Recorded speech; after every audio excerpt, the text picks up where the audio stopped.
Hello, everyone, and welcome back to the DS Show. My name is Daanish, and Happy New Year to everyone. I am joined by a very special guest, a good friend of mine, who I recently had the chance of connecting with at the Anaplan Connect event in Chicago a few months ago. Please welcome Chetan, CEO of Polestar Solutions, to the show. Welcome to the show, Chetan. Thanks, Danish. It was wonderful meeting you and talking to you. Yeah, it was such a great time for us to connect. I will allow you to introduce yourself to the audience, and maybe you can kind of share a little bit of how we met because it was actually a cool story. Yeah. Hi, hello everyone, and Happy New Year. I'm Chetan. I'm co-founder and CEO of Polestar Solutions. We are a data analytics and enterprise performance management firm helping organizations take better decisions and plan better for the unpredictable future. And we are based out of US and India. I met Danish a couple of months ago in Chicago. Yeah, Yes. Yes. yeah, we have been attending a lot of Anaplan Connects. So forgot whether it was Chicago or Boston. So yeah, it was wonderful. In fact, I was looking for a charger. You remember me? I was looking for a Yes. charging Yes. point, and that's where I sat next to you, and we started discussing. This is how unpredictable life is. Who thought Yes. that just looking for a charging point, I'd be able to find a good friend. Yeah, yeah, exactly. And I just remember we met and you were so generous with your time and like we just ended up having like an hour or 2 hours discussion and really appreciated that, enjoyed that conversation we had. So I figured, I even asked you right then, is like, would you be interested in coming on the show? And you're like, yes, we'll make it happen. So really appreciate you taking the time. All right. Well, I think one of the good places to start here would be just around your career and your story. And I know kind of Polestar is what you've been focusing on mainly the past several years, but can you tell us a little bit what you were doing before Polestar? So I'm a computer science graduate by qualification, passed out 22 years ago. I would say, it was not best of the times. Passed out of the college, the market was really bad. But sometimes in hindsight, that's where, I feel that I would not exchange it for any other time. So coming out of college, in the campus, I got placed in a high-tech company. But because of the bad market conditions, the company could not make us join, make none of us who got join. And then I got a job with PricewaterhouseCoopers, PwC. PwC had sold off its consulting practice to IBM by then. A consulting practice which was thousands of people strong within India itself, 20 people practice. So I got a chance of working practically in a startup environment or a startup practice under a large brand. And that was my first exposure to startup, I would say. Getting to do everything, right from getting requirements, talking to clients, coding on different technologies, recruiting people who are more senior than me, getting involved in design and architecture discussions. All of those things happen. That is something which I feel has been extremely enriching and extremely rewarding. I worked with PwC for 7 years, and then I joined Deloitte. I worked with Deloitte for around 4 years. In Deloitte, I was focusing more India and Asian market, and that gives you or throws at you different kinds of challenges, which are very different from the kind of clients that you work in US. So I got a learning while I was with PwC. I was serving US clients. When I was working with Deloitte, I was working with Indian clients. That was again very enriching. I learned a lot of things, particularly on the business of technology. So I tell people that PwC taught me technology and Deloitte taught me the business of technology. I worked with them for around 4 years. Then I left and worked with Ernst& Young for a very brief period, for a couple of months. But by that time, I had kind of decided that I enjoy this process because I'd worked with even Deloitte when I joined technology integration practice. So I'd worked with two startup practices, and I realized that I enjoy doing it. So yeah, after EY, then I co-founded Polestar. Oh, that's really incredible. And you mentioned I like that line which you had. You said PwC taught you technology and Deloitte taught you the business of technology. When you mentioned that, what could you elaborate a little bit what you mean by business of technology? In PwC, I was a lot focused on what I had to build, and sometimes in that process, looking at the bigger picture, look at that from the standpoint of the end user and feel what are the business benefits out of that. Because a business would only come once you think of the value, and don't measure the value in terms of the technology, measure the value in terms of the business impact. So in Deloitte, I got a chance to work with very closely with my partner, who was extremely good at kind of looking everything from the lens of business benefit. And that's where he would say that, look, this is something that you'd get. This is how I'm going to impact your business. This is how I'm going to help you streamline, take better decisions to increase your revenue or to curtail your cost or to increase your customer stickiness. And then to try to quantify that. And basis that, then, he would try to kind of say that, okay, basis now, if that is a value, this is what my model would look like. So that is something which I learned a lot at Deloitte. Yeah, it's quite insightful. I think that's kind of one of the things you realize as I'm sure now you're with Polestar. Like, really, the goal is like, how can you bring value to your customer, right? Yes. And that's kind of the $1 million question we're all trying to crack Yep. with every engagement and every project that we have, right? Is your customer always comes first. Right. Well, that I think that's a good segue into Polestar. So, how did you end up starting Polestar? What was your inspiration? Kind of how did it come about? And did you was it kind of like something you started on your own? Did you have a partner at the time? How did that all kind of come about? There were two co-founders actually. So Amit and Ajay, they are my co-founders, and we started it together. And we bring in a lot of complementary skills. So while I had worked with startup practices and experience of 0 to 1 or 0 to 10. Amit worked with very large engagements, and he has got a very process-oriented mind. And he brings in unique capabilities around scaling up. Ajay, he's a chartered accountant, which is an equivalent of CPA in India, and he brings in a lot of financial sanity. And he's helped us streamline the financial processes and our legal and tax and those compliances side. He took care. Apart from building capabilities on financial services as an industry. So when we started off, the major motivation was that most of the ERPs by early 2010, so the prior decade, the ERP systems or transactional systems were getting stabilized. Most mid-size and large-size companies, they had SAP or Oracle e-business suite for quite some time, and they were already churning out a lot of data. Second thing is that mobile devices and mobile applications had started coming in. That was something which we saw as something which is going to change the way we understand data, because the volume, we realize that if everyone in this world, if they're carrying a device and they're making a transaction through that, it wasn't happening at that time, but we felt that this is going to happen. And that is something where we said that data which is typically considered only a byproduct of a transaction and it is used for reporting and dashboarding would become very central. In boardrooms, more than the transaction, people would start talking about, what does the data say? And that's where we said that, this may be a very right time because people didn't know what to do with the amount of data. Not that they were not doing anything, but lot of possibilities were there. And we wanted to solve that problem. So that was the motivation or primary inspiration behind, starting Polestar. Apart from the fact that, of course, the startup practices, we loved kind of creating things. All of us in our previous roles, we had worked with practices where we had created something. So yeah, we wanted to create something. That's fascinating. Now, as an entrepreneur, the journey of creating a business, has its challenges, right? I think sometimes on social media, we often think of it as like, we all just kind of see the highlights of what it is that what it's like to build a business. But from your standpoint, what are some of the challenges or ups and downs, the lessons learned along the way from trying to build a business? Danish very rightly said, people get only the glimpses of, the high points. It's like pictures, people post when they are on vacation, and you see their pictures and you feel that their life is perfect and you only get to see the good moments. But no journey is only filled with highs. And what makes a journey exciting is the fact that it has got it is highs and lows.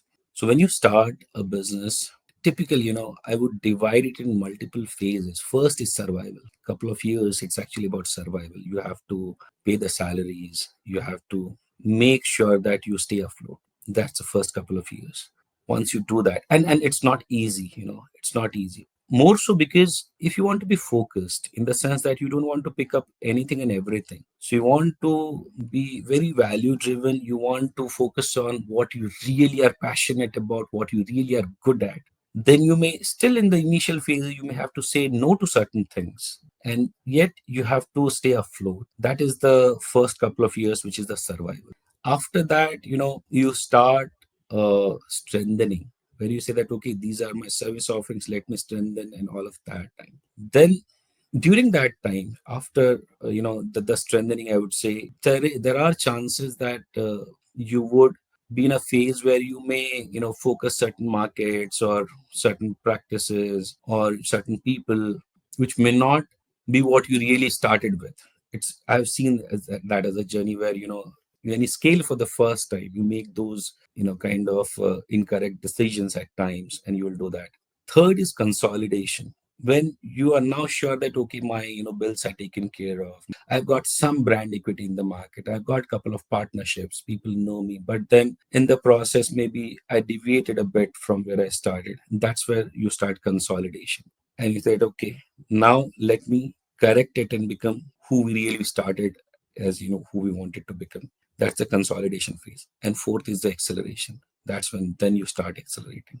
And this second, third, fourth, many a times they are going to be iterative. You accelerate up to a point, and then you again realize that you need to do some cleanup, you need to consolidate. Then you again would run again.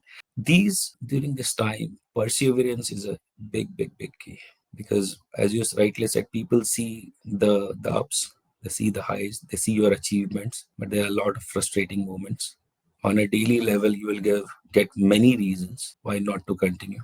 But I'm sure on a daily level, you will get at least one very good reason why still to continue. So if you're really passionate about that, you would survive this journey, and ultimately you would make this journey worthwhile. Yeah, I think that's really well said, and I know that the perseverance is so key. I know, speaking personally, and I've mentioned this before on the podcast too, but there's been times where you think about, okay, do I want to keep going? Is this now time to reconsider? But then I found that in those moments, if you persevere and you continue, it leads Yes. to a new breakthrough, right? If you Yes. stick with it.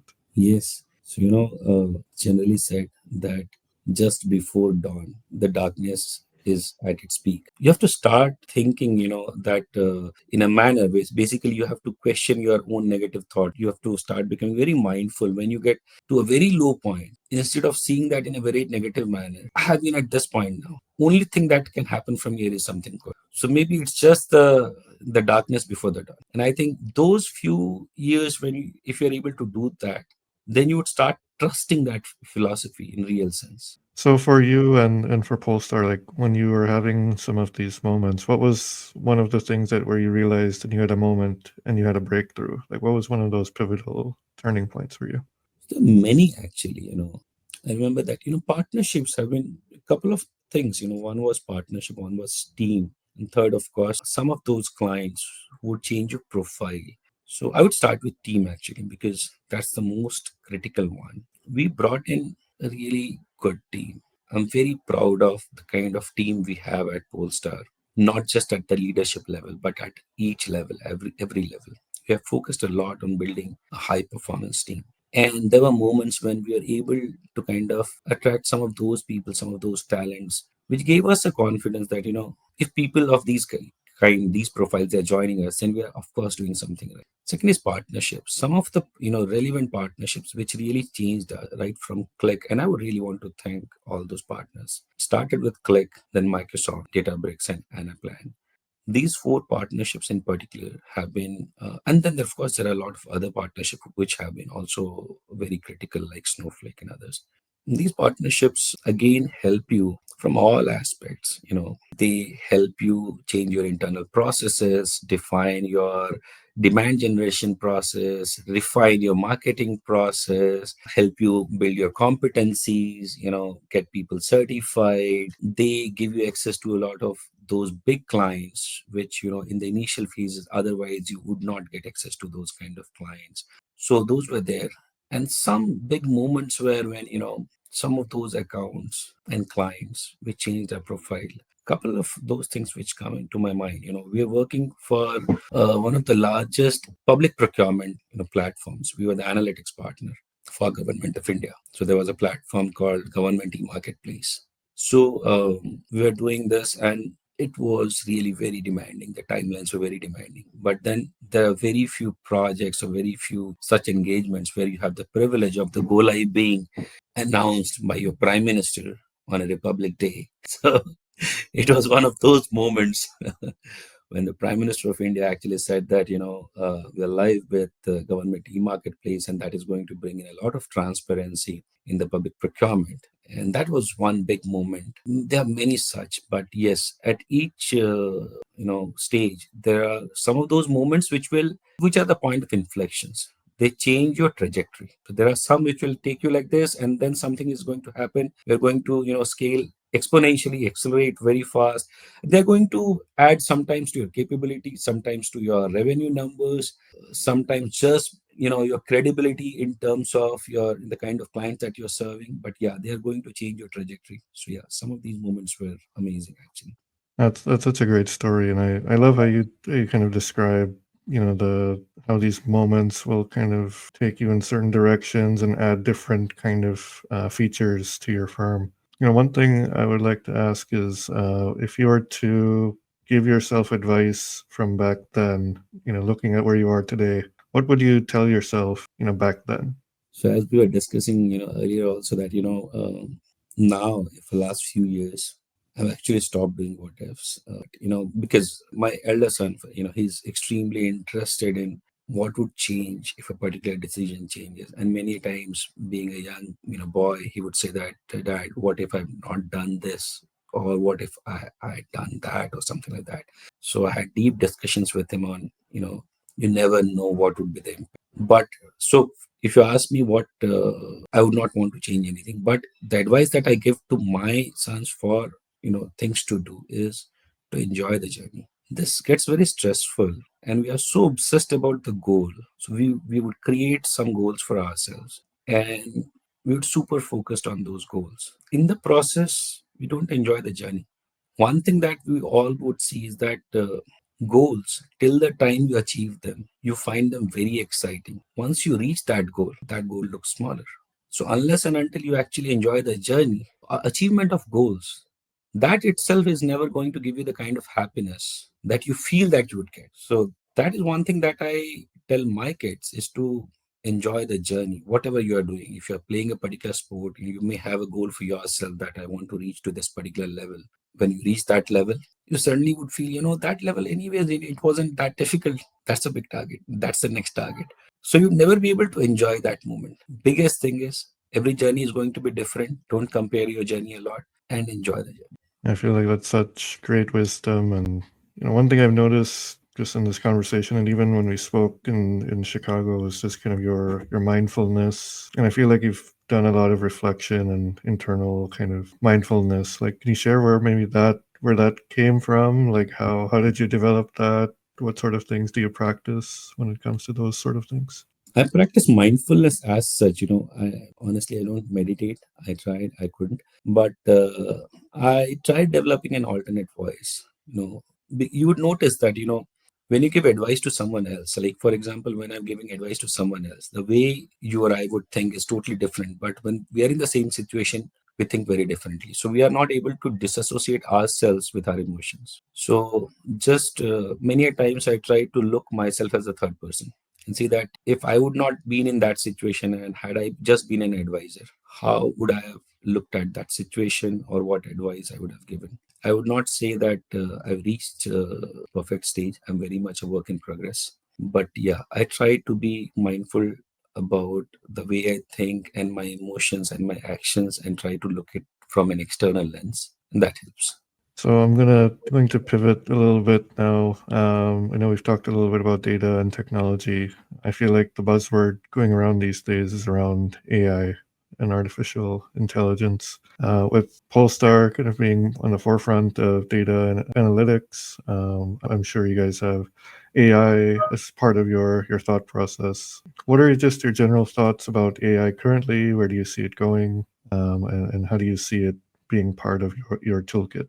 So, AI, and particularly after AI has been around for quite some time, but after generative AI, in fact, particularly if I say, Chat GPT coming in, AI has become a buzzword. AI, otherwise, I would say maybe your family members, people who are not related to technology, they were not talking about AI, but now everyone is talking about AI. But is it just a fad? Is it just hype, or is it going to transform the way things are today? I think it's going to transform everything the way we see it today. And data and analytics is not going to be an exception. So starting from your data engineering and data massaging, creating the unified data layer, that is going to change significantly. There are already people who are creating, including Polestar. We have created our own generative AI based data engineering platform called Data Nexus, which can work with all the clouds, whether it's Azure Data Fabric, Databricks, etc. So it can actually bring in data, ingest data. It can understand the data anomalies and recommend certain actions over there. It can help on the data quality side. It can help on master data management. Looking, earlier we had to apply those fuzzy logic and see that does this record match this one. Okay, there is 80% match. Now AI can actually do that much faster, much better. Then we also have got modeling and transformation, where if you create a good semantic layer and your fields are properly named, to a great extent you can use AI to build your first level of model. Of course, each of these would then require tweaking. People who would can understand the business scenarios, and they can change the models and transformation. So that's the first part. This entire acceleration can actually reduce your effort and your cost and your timeline significantly. Then the second part is the insights. Looking at the data, final data, and looking at the persona, looking at the historical trends, it can actually throw some very interesting insights for you. So that is something which earlier people had to select, and kind of they would drill down, drill through, select some filters, and basis that try to correlate certain data. Now it can come up with something, looking at the persona of a CFO, looking at the data, it said that look, these are the three things which your data actually says. So that is going to be very interesting. Third is on the recommendation of certain actions. So many times, when we are talking about this, actions are left entirely to the business users. Now, if you can tag your action, platforms to it, and it looks at what was the problem statement, what were the actions, and looking at all your historical data, historical actions, and maybe some third party data as well, it can recommend actions. And finally, the way you consume analytics, dashboards, while they are really useful for certain personas, we have seen that adoption of dashboards have never been great. They are great at certain level for certain personas, very small percentage in the organization, because most people, they would simply want to ask questions and get answers. That's the most human way of getting insights. So conversational AI and conversational analytics is going to become the biggest thing. So people have developed, including Polestar, we have developed something called polestar.ai Pi, where just over Teams or Slack, you ask questions and it's going to give you answers. You don't have to go to dashboards or reports. It is going to change things drastically. And one of the things, it's been kind of my observation, but I'm curious from your standpoint, how much of AI is dependent on the data that you're feeding it? Completely, or I would say to a huge extent. So because ultimately it's only going to learn from the data that you are feeding it. Complete clean is a utopian state, but as clean as possible, relevant, representative, and as unbiased as possible to be given to your system. Without that, you may end up in a really bad point where you are taking decisions which may be way off. I think that's kind of one of the things. It's one of the talking points, right? Is your AI models and your AI outputs are only going to be as good as the data that's feeding it. If your data is very biased, there's other thing that may happen is, one is ethical, second is from a compliance standpoint as well, because your AI system kind of if your data is biased, it will accentuate that biasness. The output will be even more biased, and you may end up also becoming non-compliant, and purely from also from an ethical standpoint that may not be right. So yes, data is the foundation of all your AI systems. Well, that's really fascinating, and I think we could probably go on for hours just talking about data and AI, and probably we'll have to schedule another session on just more technical topics. But I do kind of want to pivot back now, sort of more into your experience as a business owner. You'd shared your story earlier. What is one thing that you would say you're really proud of as a business owner on your journey? Really proud of the culture that we have built. Everything else, is something which I feel is strengthened by a good culture. When you run a business, you're bound to take some good decisions, some bad decisions. You are bound to have some good years, some bad years. You're bound to have some great people. You're bound to make some wrong hiring. Yeah, all of these things are going to happen. But if you build the right culture, this is to a great extent going to autocorrect as well. Of course, you would have to be very mindful, but building a right culture is important. And when I say right culture, is when people, you feel accountable basically, and you want to create something which is bigger than the sum of parts. And to do that, you feel that you are accountable to do right things for everyone, for all your stakeholders, which means for your employees, for your clients, for your partners, for your ecosystem, for your society. That is something which is very, very important. And every organization has got their DNA as well, And typically, I say that many times they start with the DNA of the founders, and till the time founders are there, it's typically is the DNA of the founders, and beyond that, it moves to professional management, and then gradually the DNA changes a bit, but it doesn't change a lot for most organizations. You'll see that they are a particular kind of organization. Like at Polestar, we are we value our team a lot, our team members a lot. We have been in that situation, like COVID was that example, where like all other organizations in the world and all other institutions in the world, we were severely challenged, and we had to take decisions whether to get into a panic mode, do certain things. I have seen organizations going ahead and firing people, reducing salaries, putting the appraisals on hold, all of those things. We as an organization decided that we'll not press the panic button.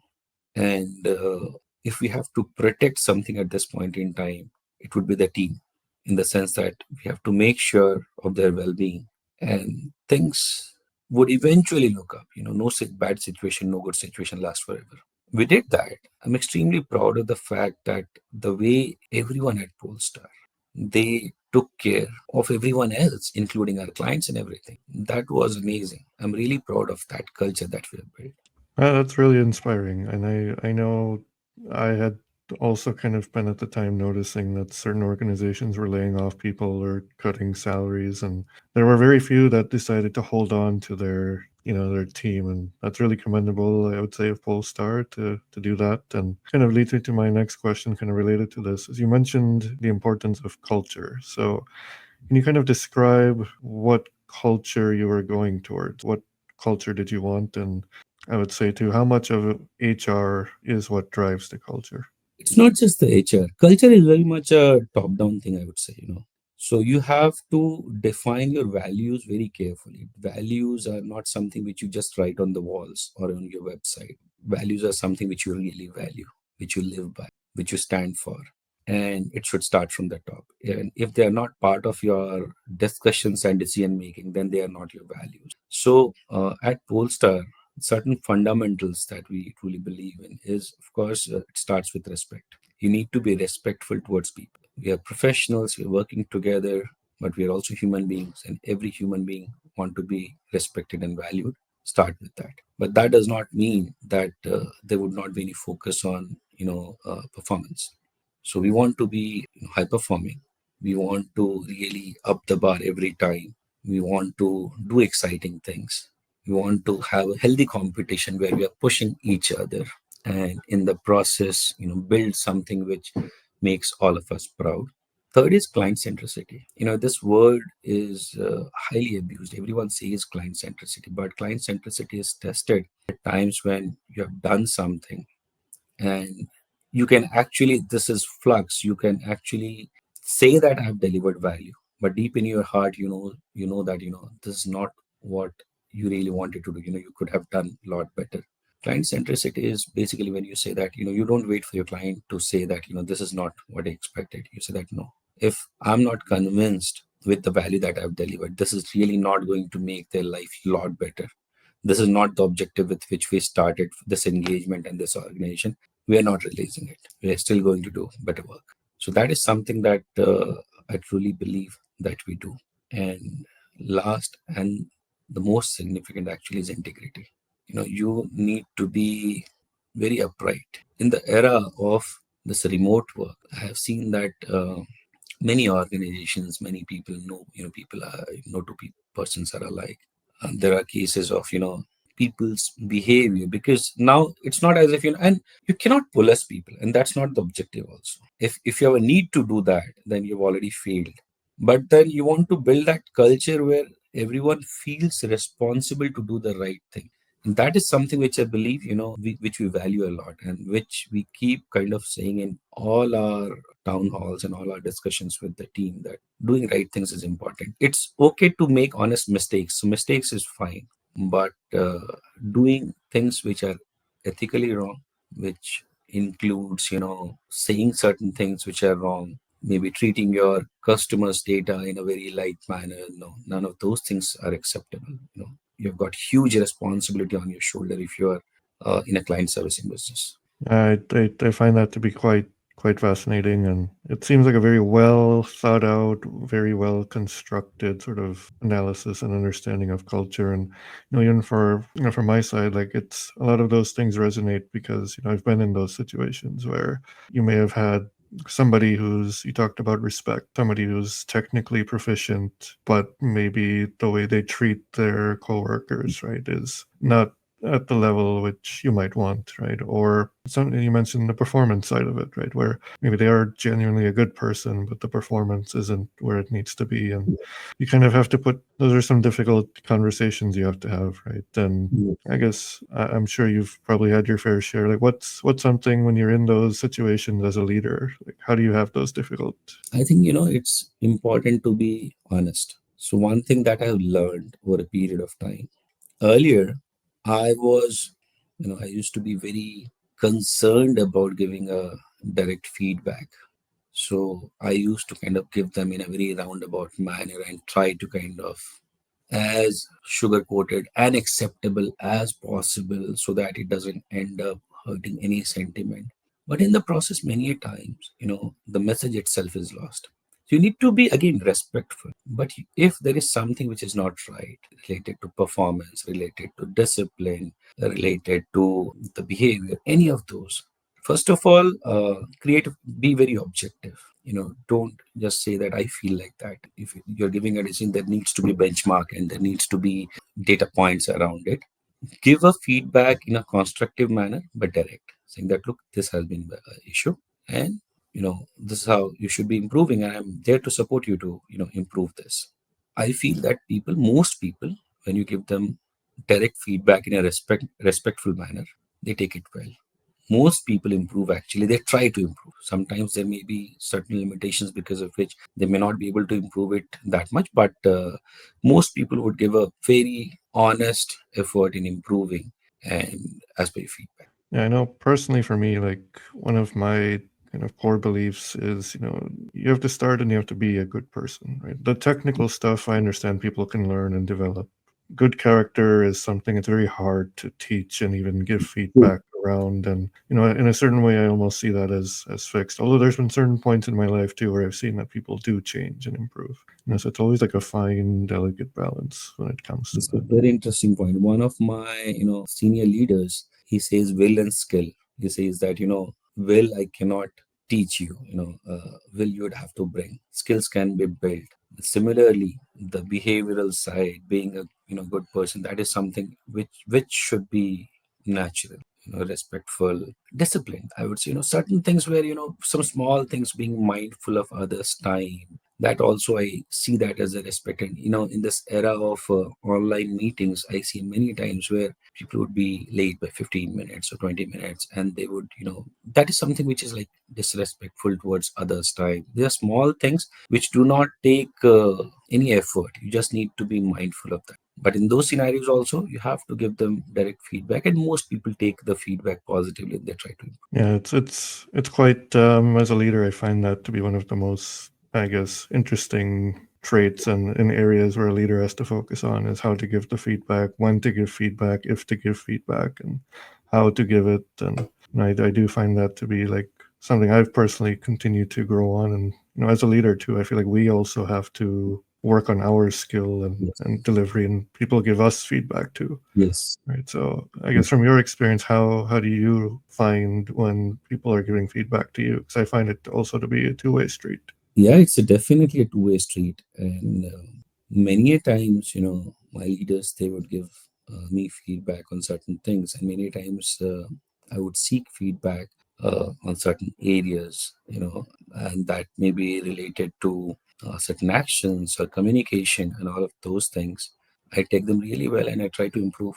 Do you ever have someone, if you're like in an emergency situation or something is really, gone off or what have you? Are there people you can call on or someone you like a lifeline or something when you're in a situation like a mentor or someone like that? So some of these people are internal in the sense they are not mentors, but they are my, I believe they can take care of almost any situation. That is the kind of credibility that they have built, and that is the kind of trust that I have on them. Almost my entire leadership team, I believe, is like that.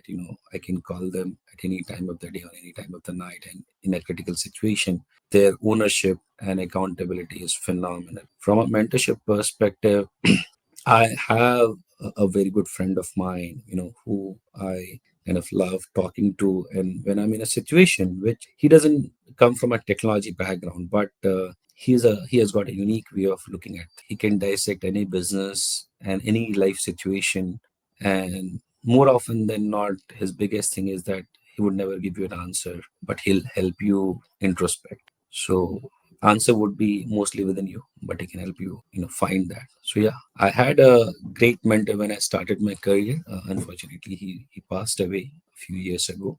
I learned a lot from him in my PwC and Deloitte days.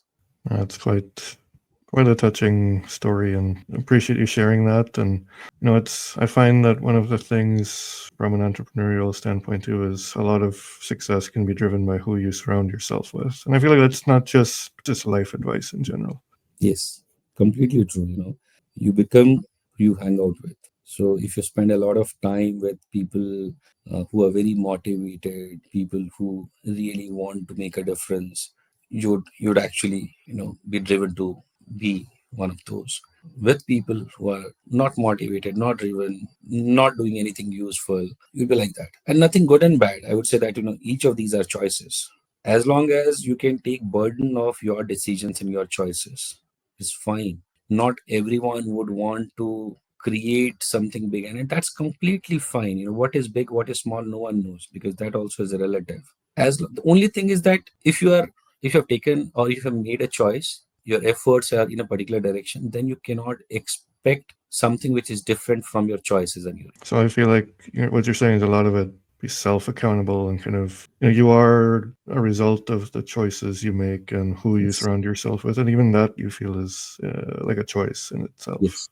Now, you mentioned another one of the values you mentioned was the client centricity. And I find that, just again, speaking from my personal experience, there's been times where a client, we've agreed to a contract, there's certain things laid out in the contract that we will deliver XYZ, right? And then even let's say you get to the end of the project and technically you've checked all the boxes, but the client still is left wanting something. How do you handle those situations? And just from a personal standpoint too, like I've always found myself, just because we're kind of in the earlier stages of our development, is it's like sometimes we find that we just want to check the box and quickly get things done and say, oh, look at the contract, it says XYZ. But I've always found it valuable to just go above and beyond the client, like the few extra hours, the one extra thing they asked for, Yes. ultimately there's a dollar figure, but sometimes the money isn't even worth the long-term relation. I just want to get your thoughts on that, and I'm sure you've had some situations. Many situations, I would say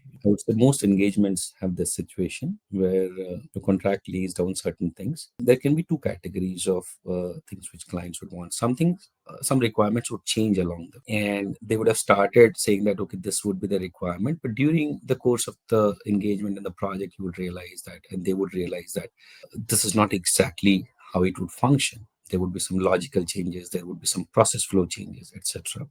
In those cases, and that is the right thing to. Now the dollar figure to be associated, not associated, would also depend on how big is that change. We always get into that where we try to see if it's a material change, if it's a significant deviation, and basis which your initial estimates are going to change in a big way. If there are changes and there are some additional hours, it's fine. We don't go ahead and charge our clients additionally for that. Sometimes it would not just be the logical changes, would be additional things. So they ask for A, B, C, and then in the course of the project they say, it would be great to have.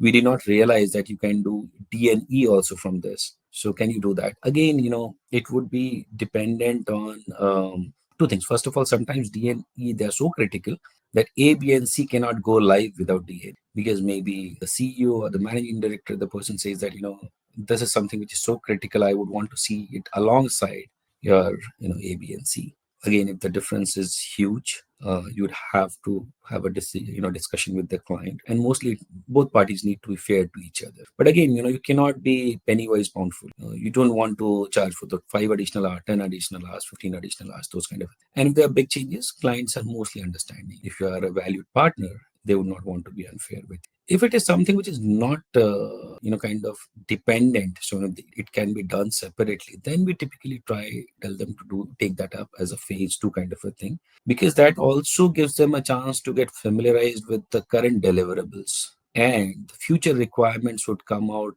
even better. But to answer your questions, there are a lot of times when we are not we do things which are not mentioned in contract, and we would not charge our clients if those are smaller changes. Sometimes even bigger requests we have taken up where we have realized that something which is very drastic, and there may be, for some situation, there was some scenario because of which getting an additional budget is difficult, but we realize that is doing this is extremely important, and it is, so we end up doing it. And more often than not, that those kind of things that you do, those are amazing relationship investments, and trust, it builds trust.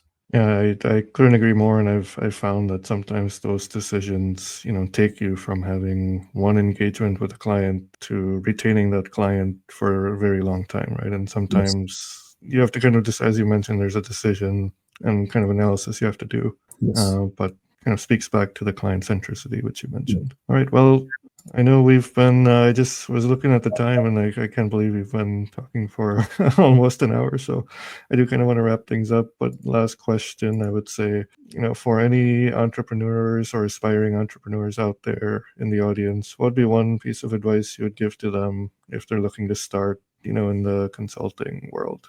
So first thing is, again, as we are discussing, many a times people they look at the journeys of other people and they see their achievements and they feel excited. Nothing wrong about it. But then, if you started a journey because someone else did and you feel that they were successful, that may not be the best thing. You need to be passionate about solving a business problem. If again, money is, of course, it is required to run business, and one of the big objectives of any business is to remain profitable and to generate value for all stakeholders, including monetary value. But if your biggest motivator or your objective is money, then there are chances that you may get frustrated very soon because you would not see money immediately. And if you're not passionate about solving that problem, identify what excites you, why you really want to start, and would you do that even if you get half the pay of what you are getting now? If that is what you would do, then start. Second is, as we are discussing, perseverance. Looks, when someone achieves, the journey looks pretty smooth, but journeys are not going to be smooth. It's not going to be fast as well. Nothing great gets created in a day. It would take time. There would be difficult moment for you and your near and dear ones. So be ready for all of that. Persevere. I couldn't agree more and really appreciate the advice and all of the insights which you've shared with us and with the audience. And really appreciate you taking the time. Is there any one last thing you would wish to leave the audience with? I think we are living in very exciting times. We are witnessing something which I think world has not witnessed for quite some time.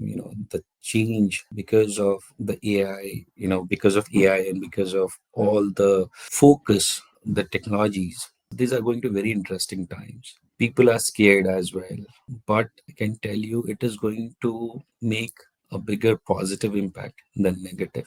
But start working on embracing those changes. Do not fight. Do not live in this world of rejection where you simply say that no, this is not happening. This is very much happening. But humans are humans. We evolve and we get better every time. And this is something which, to everyone, if they really want to do something big, this may be the best time. All right, I think that's a perfect way to wrap things up. Thank you so much, Chetan, for your time, and we look forward to having you on the show again at some point. Thanks, Danish. Wonderful talking to you. Let's meet in some other Anaplan Connect again. Of course. Thank you so much. Thank you. All right, well, that wraps it up for this episode of the DS Show. We'll see you guys in the next episode.